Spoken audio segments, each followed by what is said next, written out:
hey, my book's just arrived, so I'm going to unbox it for you, because I hear that's a thing. It's a social media thing. So, do you want to see what happens after 3 years of writing a book? An author gets to see her book for the first time. So, it arrives in a padded envelope, which, in fact, the UPS guy was like, sorry, it opened up, I taped it in the truck. So, it wasn't that hard to open.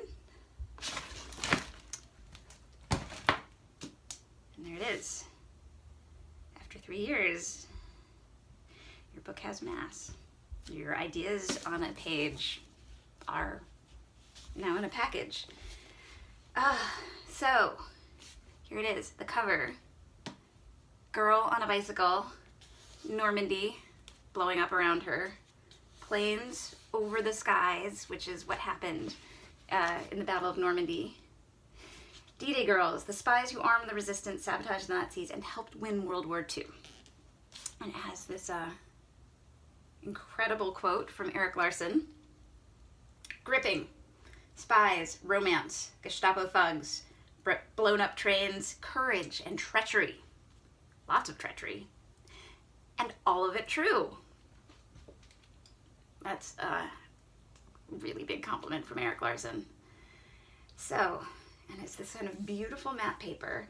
The design is this designer, Mark Stutzman, who is best known for the Elvis stamp, which for a certain generation was a very meaningful stamp. And we wanted, there are all these cool Vichy propaganda posters. They're really beautiful. It was kind of a golden age of poster art, even though they're advertising something sinister and terrible, frequently quite terrible. And we wanted that aesthetic, that kind of poster aesthetic, and Mark did this amazingly beautiful job. So she's got her gun and her bicycle, which were two things that the resistance had. The bicycle was considered the true weapon of the resistance. And the world is burning around her, but she is going to liberate it. Yeah, it's super, super cool. It's worth $28, guys. And there it is, the title page.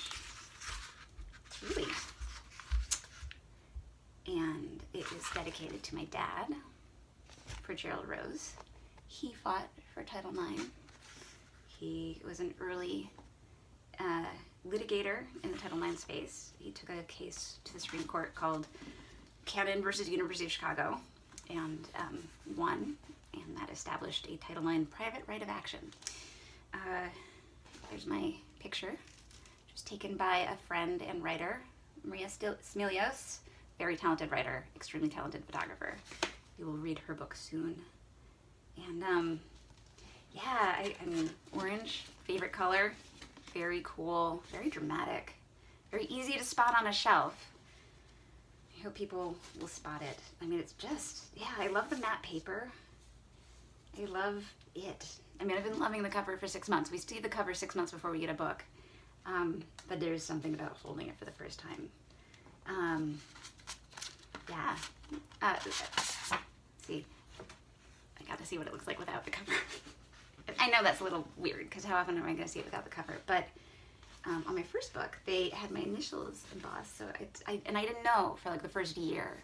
So someone else showed me, so I wanted to see. That's cool. I think it's a seriously beautiful object. I have a good name for other people's graphic design. And my former agent used to always say, like, the first thing she would argue with is on any cover design, the name needs to be bigger, but I actually think the name is the right size on this, the D-Day Girls versus my name. I love it. She's gorgeous. So this is a kind of image of Andre Burrell, who is one of my 3 women in the book. She is a 22-year-old when she is recruited to be an elite spy who parachutes into France ahead of D-Day. And we have only a few pictures of her, and one of them is she's on a bicycle. She's on this bicycle. And this really does look like her face. And you can see the beret. She's French. She was a complete badass. And if you want to know what happened to her, you're going to have to read the book. Erik Larson knows. He seems to think it was pretty good. So did a whole bunch of other very impressive people that I'm super flattered read it. The dramatic, untold story of the extraordinary women recruited by Britain's elite spy agency to help pave the way for an Allied victory. It was really important that this came out now because the 75th anniversary of D-Day is coming up, June 6th. There are very few vets from D-Day still alive, and so the stories are about to pass into history. There will be more of me to come writing books like this, where we have access to the archives because everything's been declassified, but we don't have people's first-person accounts as much anymore. I was lucky enough to have a kind of combination of both, the best of both worlds. And yeah, comes out April 23rd, 2019, which is in 3 weeks from today. And tomorrow is my birthday, so this is the birthday present, or my book's birthday, or some combination thereof. So, yeah, the jacket design is Elena Giavaldi. So you get you get a designer who does the jacket image, and having an illustration was sort of the sign that my publishers really cared about me, because most of the time you just kind of get an image that's sort of treated, or beautiful lettering or something, and so hiring an illustrator to do this says, like, we're really behind your book, we're spending some money on you, and we want something that doesn't look like everything else on the shelf. And boy, this does not. Yeah, it's like looking at your child. You just sort of marvel that you created something that's beautiful. So, there we are, guys. Coming from Crown. D-Day Girls. Buy it.